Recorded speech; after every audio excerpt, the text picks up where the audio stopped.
So students, आप लोग को अब काफ़ी मन लगने लगा होगा HTML में।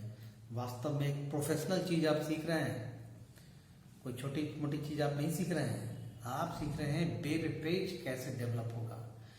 और ये वेब पेज बनाना आपने सीख लिया तो इसी वेब पेज से तो वेबसाइट का निर्माण होता है, जिसको वर्ल्ड वाइड हम देख सकते हैं और जिसे वास्तव में हम www के नाम से जानते हैं। तो आज के क्लास का काफ़ी इंटरेस्टिंग टॉपिक हमारा रहेगा, केंद्र बिंदु रहेगा, और वो टॉपिक है IMG टैग। IMG एक शॉर्ट फॉर्म है इमेज का। इससे इमेज हम लोग बनाते हैं। इमेज माने फोटो, पिक्चर, है ना। देखिए IMG tag, it controls the image on web page। Web page पर इमेज को कंट्रोल करने के लिए IMG टैग का उपयोग होता है। यह टैग पूरी तरह से टिका हुआ है एट्रीब्यूट पर। एट्रीब्यूट इसमें जैसा आप लगाएंगे वैसे ही इमेज हम कंट्रोल कर पाएंगे। Attribute of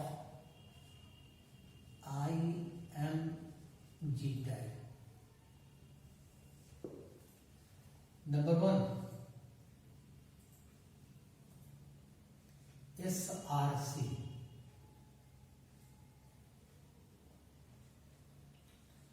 It tells about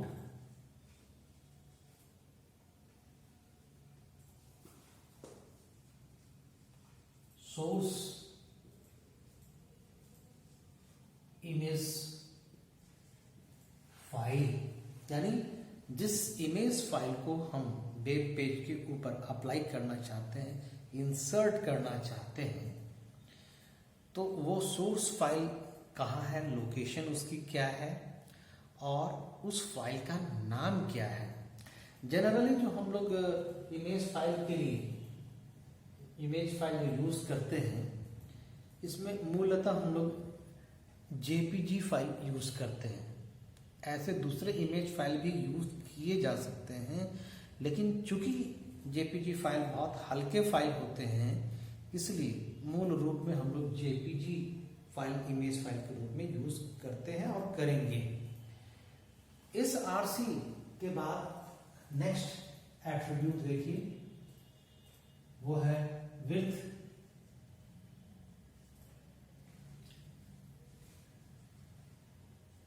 यानी चौड़ाई। It controls the image width in pixels. कोई भी इमेज छोटी छोटी डॉट से मिलकर बनी हुई होती है, और उसी स्मॉल डॉट्स को, टाइनी डॉट्स को टेक्निकली पिक्सल कहा जाता है। यानी जितने ज़्यादा पिक्सल्स हम यूज करेंगे उसकी उतनी ही ज़्यादा चौड़ाई बढ़ेगी।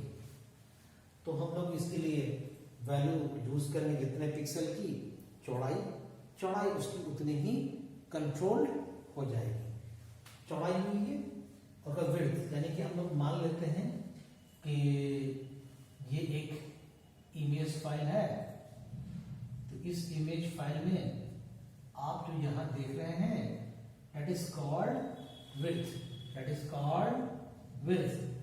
और यहां जो इमेज आप देख रहे हैं दैट इज कॉल्ड हाइट में कितनी चाहते हैं। अब आइए नेक्स्ट हाइट को समझते हैं।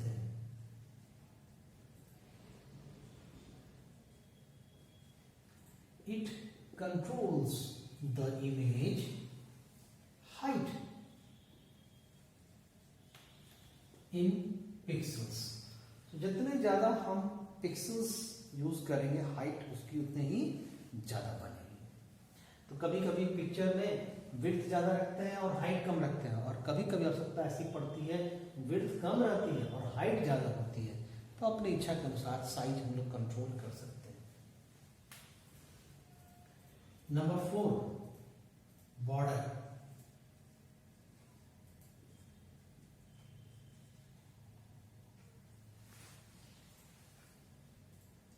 It controls the image border width.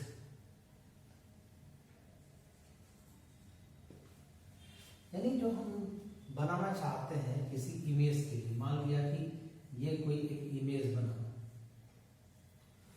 तो बाय डिफॉल्ट जब हम लोग यूज ना कर रहे हों इमेज का बॉर्डर, तो उस समय उसका बॉर्डर नहीं बनता है। By default no border is formed. जब तक हम बॉर्डर एट्रीब्यूट का उपयोग नहीं करेंगे तब तक इमेज के चारों तरफ बॉर्डर बन नहीं सकते। और जब हम लोग बनाएंगे बॉर्डर एट्रीब्यूट लेने पर तो बॉर्डर बनेंगे, और इस बॉर्डर की मोटाई कितनी होगी, मान लीजिए ये तो हमारा इमेज हो गया। अब इसमें बॉर्डर की मोटाई हम इतना चाहते हैं, ये हुआ बॉर्डर।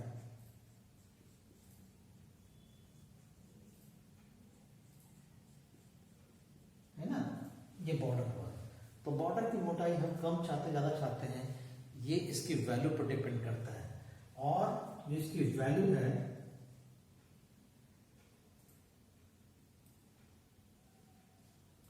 ये 0 से स्टार्ट होती है। 0, 1, 2, 3, 4, 5 इस तरह से 100 वैल्यू हम लोग ले सकते हैं। 0 वैल्यू का मतलब है नो बॉर्डर। इससे 0 वैल्यू अगर हम लोग बॉर्डर एट्रीब्यूट ले लें और वैल्यू उसमें 0 यूज कर लें तो बॉर्डर नहीं बनेंगे। और यदि बॉर्डर एट्रीब्यूट इमेज के साथ हम यूज कर ही नहीं रहे हैं तो ऐसी स्थिति में भी बॉर्डर नहीं बनते हैं। यानी बॉर्डर बनाने के लिए हर हालत में हमें बॉर्डर एट्रीब्यूट का उपयोग करना पड़ेगा, और साथ ही साथ उसकी वैल्यू को हमें रखनी होगी मोर देन 0, ताकि हम बॉर्डर बना सकें। और ज्यादा जितनी वैल्यू बड़ी हम यूज करेंगे बॉर्डर की विड्थ उतनी ही ज्यादा चौड़ी एक पट्टी के रूप में हमें बनती हुई नजर आएगी। तो इस पार्ट को हम लोग प्रैक्टिकली कवर करेंगे और उसको सीखेंगे बहुत इंटरेस्टिंग वे में कैसे ये बनाए जाते हैं, और इनसे वेब पेज की खूबसूरती काफी ज्यादा बढ़ जाती है। हेलो स्टूडेंट्स, HTML के थर्ड क्लास में थर्ड लेक्चर में मैं जिस टॉपिक पर आज फोकस दे रहा हूँ, इसका प्रैक्टिकल सेशन मैं इमेज टैग पर मैं आज क्लास दे रहा हूँ। तो इमेज के लिए जो टैग सपोर्ट किया जाता है HTML में वो है IMG टैग। तो इस पर्पस के लिए आप यहाँ पर देखेंगे कि हमने अपने कंप्यूटर में D ड्राइव पर HTML के नाम से एक फोल्डर बना लिया है। और उस HTML नाम के इस फोल्डर में ही मैंने 4 इमेज फाइल यहाँ कॉपी करके रख लिया है। और HTML1 और 2 यह फाइल हम लोग लास्ट डे बनाए थे, जिस पर हम लोगों ने प्रैक्टिकल आपके सामने रखा था ऑनलाइन। और आज जिस फाइल पर हम लोग काम करेंगे यह फाइल है HTML3। इस थर्ड फाइल पर आज हम लोग काम करने जा रहे हैं। तो इन इमेज फाइल का हम कैसे उपयोग करेंगे, ये देखिए फाइल का कुछ नाम है। कुछ फाइल के नाम काफ़ी बड़े बड़े होते हैं, जिससे हमें उनको यूज़ करने में थोड़ी परेशानियाँ महसूस होती हैं। तो मैं इसको आसान थोड़ा बनाने जा रहा हूँ। जैसे कि यहाँ देखिए ध्यान से, यहाँ एक इमेज फाइल है। इस इमेज फाइल के नेम को हम अपने ज़रूरत के हिसाब से चेंज कर देना चाहते हैं, तो इसे चेंज करेंगे। मान लीजिए इस फाइल का नाम हमने अपने सुविधा के अनुसार चेंज करना चाहा, तो यूज़ करें, तो हम लोग इसको चेंज करने के लिए क्या करेंगे? बिल्कुल आपको ठीक याद है, हम लोग यूज़ करेंगे F2 यूज़ करेंगे, और तब यहाँ न्यू फाइल नेम डाल देंगे। मान लीजिए हमने फाइल का नाम डाल दिया है image1।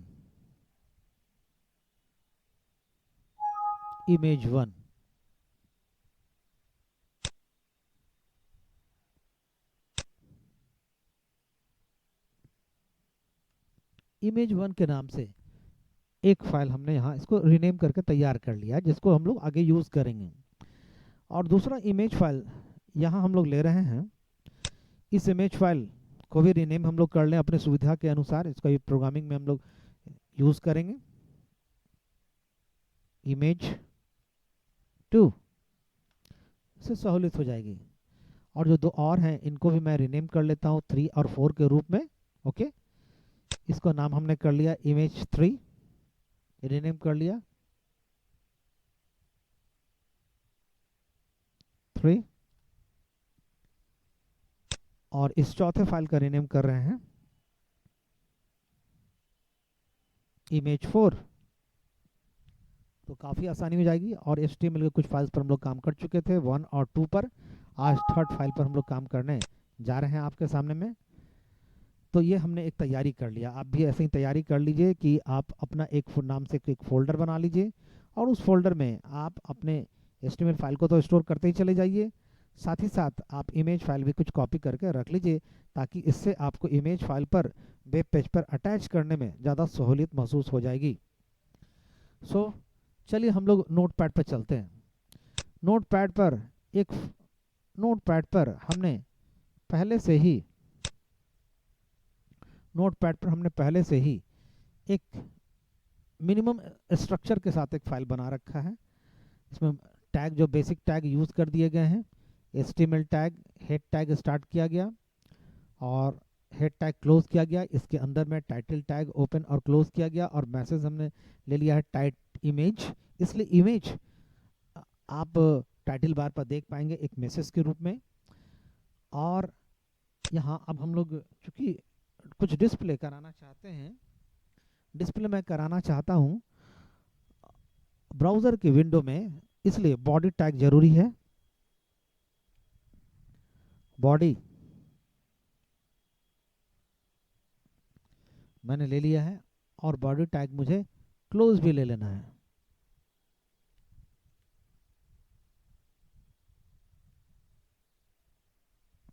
क्लोज हमने ले लिया है।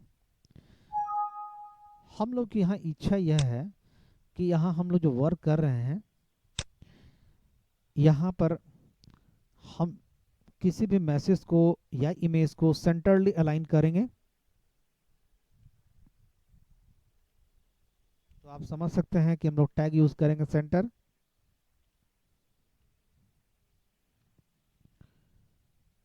सेंटर टैग क्लोज भी कर लेंगे।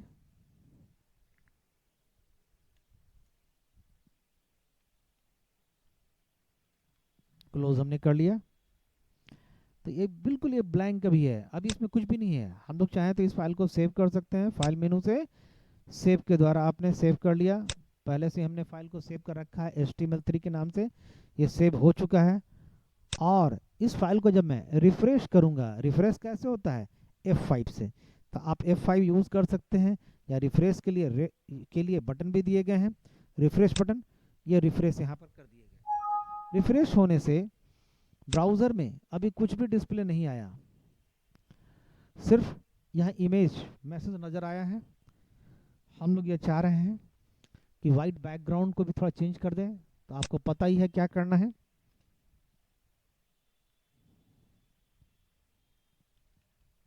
BG colour is equals to, कोई कलर आप अपनी इच्छा के अनुसार ले लीजिए, येलो। कंट्रोल S से आप सेव ले सकते हैं, और यहाँ रिफ्रेश करवा दीजिए। देख सकते हैं यहाँ कलर फिलिंग हो गई। हम चाह रहे हैं कि यहाँ अब इमेज फाइल का एक यूज़ मैं पहले आपको दूँ। एक पहले इमेज मैं दूंगा, धीरे धीरे दूसरा, तीसरा, चौथे फाइल को भी मैं यहाँ अटैच करूँगा। तो सबसे पहले मैं हेडिंग के साथ यहाँ शुरू देता हूँ आपके सामने।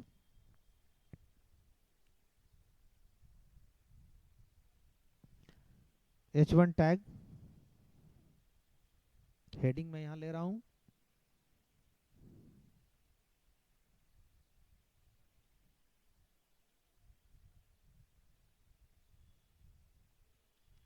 Demonstration for image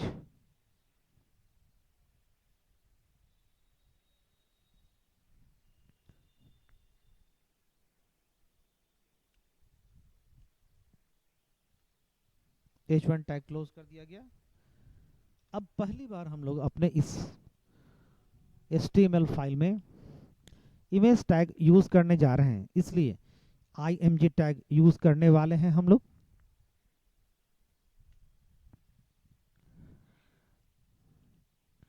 img, इसके साथ एट्रीब्यूट हम लोग लगाने जा रहे हैं src, सोर्स फाइल के रूप में। फाइल, जिस फाइल को आप इमेज को लेना चाहते हैं उसके ले लीजिए। डबल कोट्स के साथ हम लोग फाइल का नाम ले लेंगे, जैसे हमने पहले फाइल का नाम लिखा था image1, ले लिया हमने। और फाइल की एक्सटेंशन नेम है .jpg, ये हमने यूज कर लिया है। इतने का ही पहले हम लोग इफेक्ट देखना चाहेंगे और चाहेंगे कि एक लाइन का ब्रेक भी हम लोग ले लें। तो ब्रेक लेने के लिए br टैग,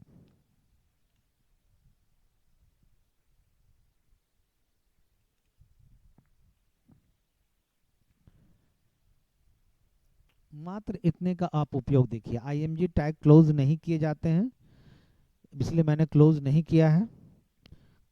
सेव किया हमने इस फाइल को Ctrl+S से, या फाइल मेनू से भी आप क्लिक कर सकते थे सेव के लिए, जैसा आपको आसान महसूस हो ले लेंगे। और तब इस पेज को, ब्राउज़र पेज को आप रिफ्रेश कीजिए। F5 मैंने यूज़ किया, आप देख सकते हैं कि एक इमेज फाइल आपके वेब पेज पर आ चुका है। तो इस इमेज का जितना बड़ा साइज था उस साइज को यहाँ पर अरेंज कर दिया गया। छोटा साइज है तो ये अरेंज बड़े आराम से हो जाता है, बट प्रॉब्लम तब होती है कि हम लोग एक ऐसे फाइल का उपयोग कर रहे हैं जिसकी साइज काफ़ी बड़ी हो, तो उस स्थिति में काफ़ी परेशानियां बन पड़ती हैं। आइए मैं सेकंड फाइल अब आपके सामने इंक्लूड करता हूं वेब पेज पर, जिससे ये आपको समझने में आसानी होगी कि अगर फाइल की साइज़ काफ़ी बड़ी हो तो उसका साइज बड़ा बनेगा और ये हमारे लिए परेशानी का एक कारण बन सकता है, जिसे हम कैसे सॉल्व करेंगे। दूसरे फाइल को भी मैं अटैच करना चाहता हूं। इसको अटैच करने के लिए br टैग यूज कर लीजिए आप।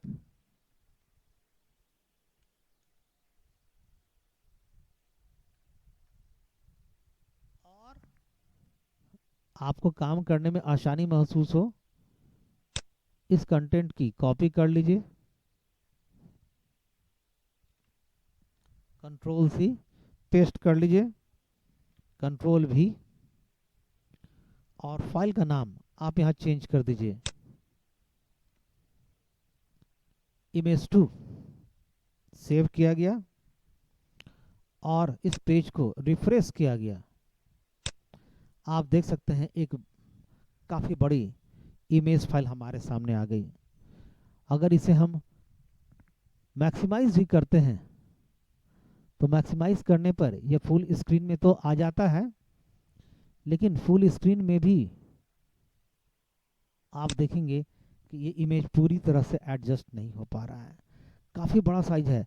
सो पहले वाले इमेज की तुलना में निश्चित रूप से आप यहाँ पा रहे हैं कि जो सेकंड जो इमेज फाइल है उसकी साइज़ काफ़ी बड़ी साइज है, जबकि इस साइज़ को हम कंट्रोल करना चाहते हैं। तो इसे कंट्रोल करने के लिए हम यहाँ इमेज टैग के साथ उपलब्ध एट्रीब्यूट का उपयोग करेंगे। तो यहाँ एट्रीब्यूट के रूप में विड्थ और हाइट का उपयोग हम लोग लेंगे। विड्थ के द्वारा इमेज फाइल की विड्थ को, चौड़ाई को, और हाइट के द्वारा उसकी ऊंचाई को मेंटेन करेंगे। कैसे होगा आइए देखते हैं। फिर से मैं यहाँ रिफ्रेश यूज़ कर रहा हूँ, रीस्टोर यूज़ कर रहा हूँ ताकि अपने साइज को ये प्राप्त कर ले। एक BR टैग मैंने और लगा दिया,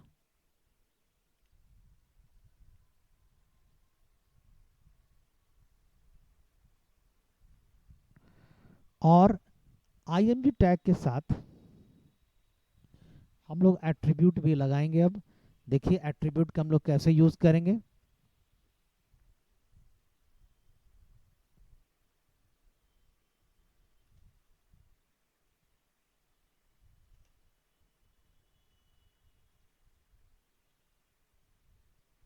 इमेज विथ एट्रीब्यूट, ये हमने एक यहाँ हेडिंग लिखा है। हेडिंग के लिए हमेशा अच्छा हो कि आप हेडिंग टैग यूज करें। हमने ले लिया H2 टैग, और H2 टैग मैंने यहाँ क्लोज भी कर दिया।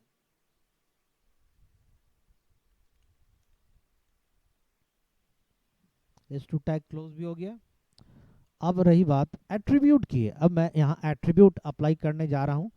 देखिए मैं एट्रीब्यूट यहाँ अप्लाई कर रहा हूँ। यह एट्रीब्यूट है विड्थ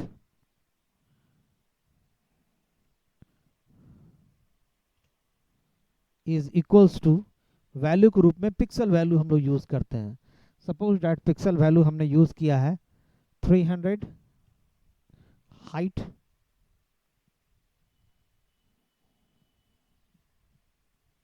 इसका हाइट एट्रीब्यूट हम लोग यूज कर ले रहे हैं 200। इस फाइल को सेव कर लीजिए और इसे रिफ्रेश करवाइए।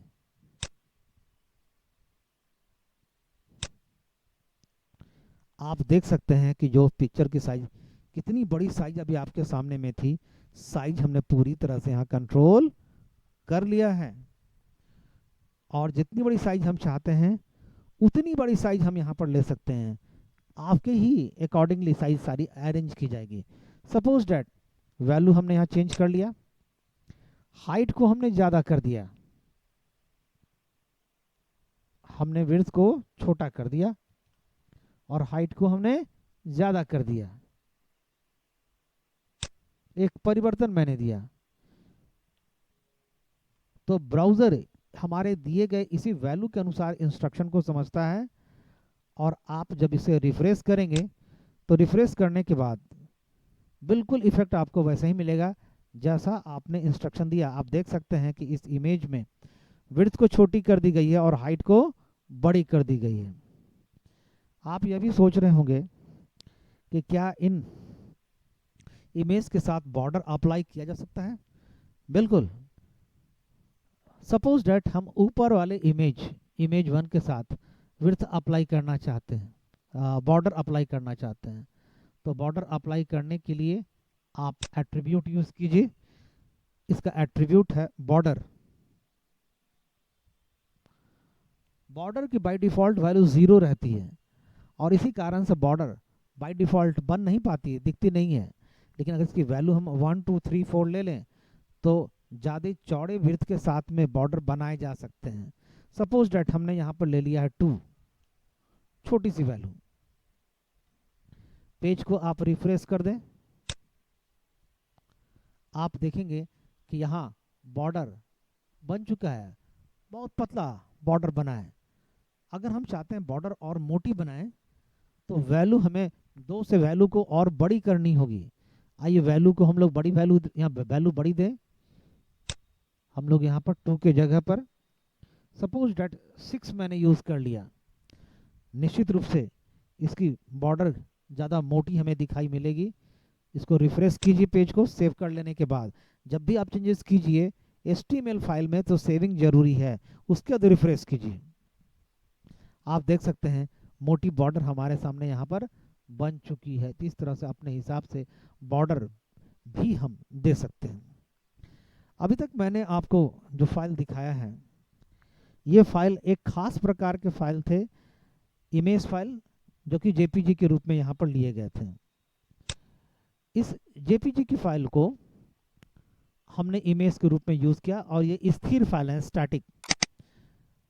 हम लोगों ने अपने फाइल को HTML फोल्डर में रखा है और ये दो फाइल को हमने देखा। चाहे तो इसकी प्रॉपर्टीज़ आप देख सकते हैं, राइट क्लिक यूज़ करेंगे तो प्रॉपर्टीज़ आपको मिल जाएंगी। प्रॉपर्टीज़ में आप देख सकते हैं कि फाइल का एक्सटेंशन नेम .jpg है, इसलिए ये स्थिर पिक्चर के रूप में है। लेकिन अगर एक दूसरा इमेज 3 की बात मैं करूं, राइट क्लिक कर करके इसकी प्रॉपर्टीज लिया जाए तो आप देखेंगे कि इसका जो टाइप ऑफ फाइल है वो .gif फाइल दिखाया गया। ये gif इमेज फाइल है। gif फाइल जेपीजी फाइल की तुलना में एकदम डिफरेंट प्रकार का होता है, क्योंकि इसमें एनिमेशन होता है। तो आइए इसका इस एनिमेशन का हम लोग उपयोग आपके सामने अभी रखने जा रहे हैं। कैसे ये काम करता है हम लोग समझते हैं।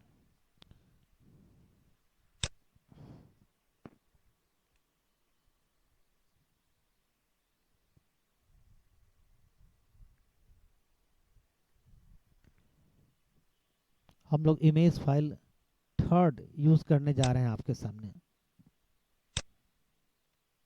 तीसरा,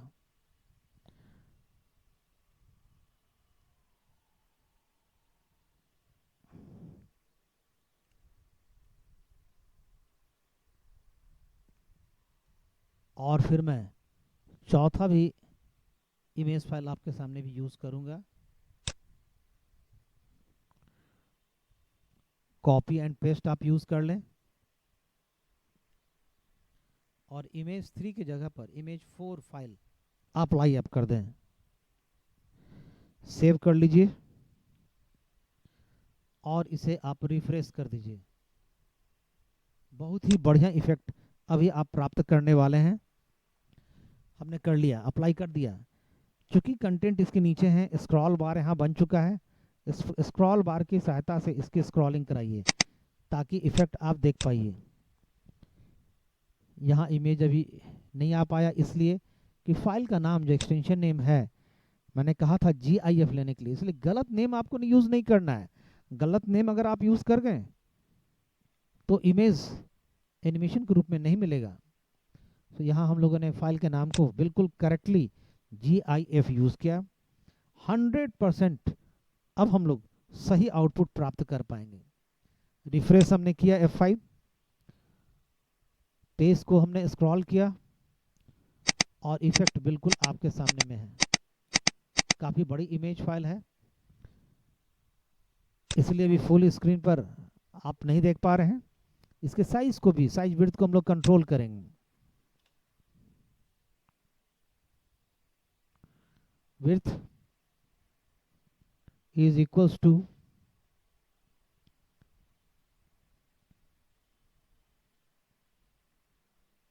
300, height is equals to 400 और चौथे फाइल के लिए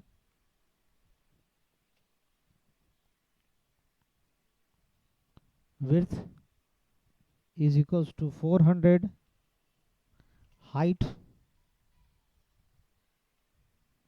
is equals to 300। पेज को आप रिफ्रेश करवाइए। इफेक्ट हमारे पास आ चुका है। तो काफी बड़े साइज का जो इमेज नजर आ रहा था, अब छोटे साइज में हमें मिल पा रहा है। यहाँ इमेज आप देख पा रहे हैं एनिमेशन के साथ। 3rd नंबर को भी आप देख रहे हैं और चौथे नंबर को भी आप देख रहे हैं। तो हम लोगों ने यहाँ इमेज IMG आज आप अप्लाई कर लिया है। इस इमेज के साथ अगर आपकी इच्छा हो तो आप मार्क्यू टैग का भी उपयोग कर सकते हैं। हम लोगों ने इमेज 1 का अप्लाई किया था। सपोज दैट इस इमेज पर हम मार्क्यू टैग लगाना चाहते हैं। अप्लाई कीजिए।